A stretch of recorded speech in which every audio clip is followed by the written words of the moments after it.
40 साल के एक हिंदू व्यक्ति ने खुद को स्वाहा कर लिया क्योंकि वो जिस मंदिर में दीपक जलाना चाहता था, सरकार उसे वक्फ बोर्ड को देना चाहती थी। घटना तमिलनाडु के मदुरई जिले की है और मामला है तिरुपरनकुंद्रम घाटी के मंदिरों पर हिंदुओं के पूजा करने के संविधान प्रदत्त अधिकार के छीने जाने का। यह विवाद पुराना था, जहां एक घाटी जो खुद शिवलिंग का आकार रखती है और हिंदुओं के एक नहीं तीन मंदिर यहां पर हैं और उसकी चोटी पर एक स्तंभ है जिसको लेकर हिंदुओं की मान्यता है कि यहां दीप प्रज्वलित कर देवताओं की पूजा अर्चना की जाती है। लेकिन तमिलनाडु सरकार इस पिलर को वक्फ संपत्ति घोषित करने को बेकरार है और वक्फ बोर्ड भी चाहता है कि यह उनके पास ही आ जाए।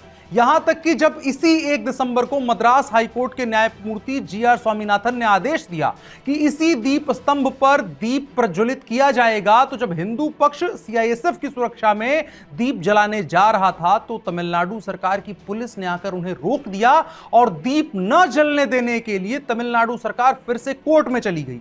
18 दिसंबर को कोर्ट में सरकार ने कहा कि किसी भी कीमत पर यह स्तंभ हिंदुओं का नहीं है और यहां दीप नहीं जलने दिया जाएगा। और इसी बात से आहत होकर 18 दिसंबर की शाम 3:30 बजे पूर्णचंद्रन नाम के इस 40 वर्षीय हिंदू युवक ने आत्मदाह कर लिया। सवाल है कि हिंदू कब तक सिर्फ अपनी आस्था को मानने के लिए प्राणाहुतियां देते रहेंगे। अयोध्या के कोठारी बंधुओं और अनगिनत कार सेवकों से लेकर तमिलनाडु के पूर्णचंद्रन तक हिंदुओं को अपने ही मंदिरों में पूजा करने के अधिकार को लेकर सरकार के सामने नाक रगड़कर दम तोड़ना पड़ा है।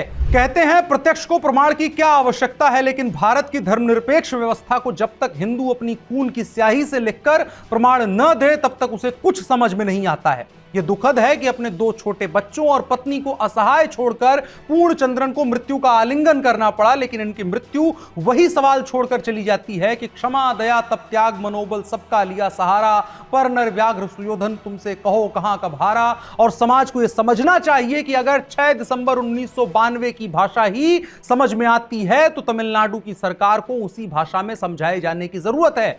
ध्यान रहे, सहनशीलता क्षमा दया को तभी पूजता जग है, बल का दर्प चमकता उसके पीछे जब जगमग है।